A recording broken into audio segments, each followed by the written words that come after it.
So here's where things ended in November of '42. Not much different than in the last video, which the rain basically prevented the German front from moving much farther forward. In fact, for some of these guys south of Stalingrad, I actually had to drop them back another hex because in rainy weather, and I think in snowy weather also, your supply, instead of being 3 hexes from a supply line, you can only be 2 hexes. So a lot of these guys had to pull back closer to this line here along the southern stretch south of Stalingrad. What attacks I did attempt with the Axis were ineffectual. Just too many hits on their combat effectiveness in bad weather.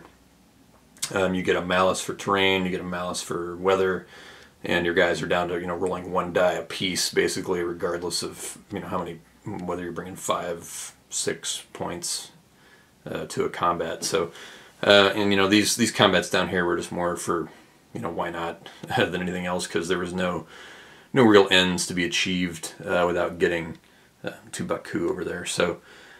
The southern attacks were just kind of piecemeal. Mostly I just moved Axis forces up and surrounded Stalingrad just to prevent any potential last-ditch Soviet attempts to throw them out.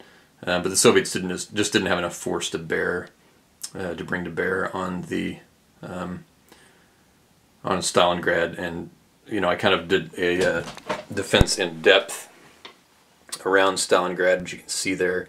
That the Soviets would have had to fight through to even get there, and there's just no way they were going to be able to pull that off in 2 turns, especially because the weather hits on your combat effectiveness are only affect the attacker. The defender actually gets a bonus in bad weather, so that would make it even tougher for the Soviets to oust the Axis from Stalingrad. My attempt to try and push into Moscow, which again you can see there in the center, just completely ineffectual for the Axis. Had I done it when the weather was good, I might have actually had a chance.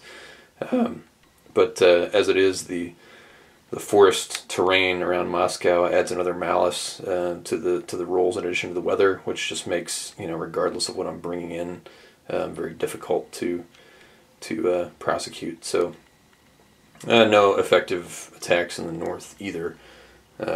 And of course the Soviets didn't bother attacking back. There was no point. So what you end up with is a very difficult scenario for the Soviets, but the fact that the Axis needs to get 2 of those 4 victory locations within that 6 turns makes it actually very tough for the Axis to get a decisive victory. So I managed to grab Stalingrad and hold on to it, and that's about it.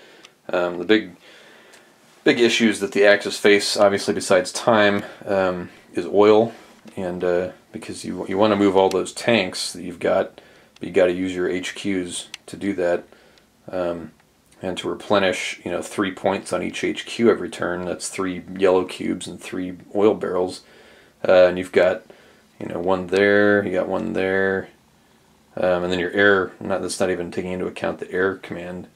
You got 1 there, and there's another one down here. There is.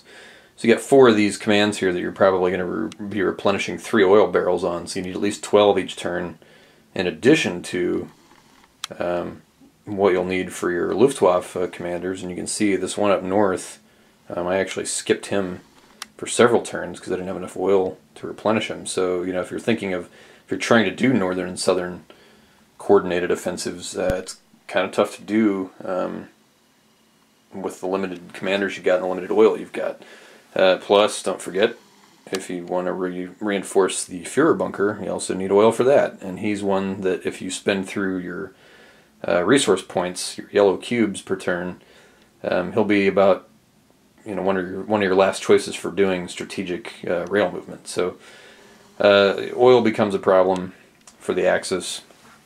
Obviously, one of the first things, or one of the earliest things I tried to do was get the Maikop oil fields there, which adds 5 oil immediately to their production output. So you want to drive to get that as soon as possible, and then it'll kind of give some more life to your your extended offensive. So ultimately, a marginal Axis victory might have been different if the weather had been different for October. It would have given the Axis another turn to try and make it work.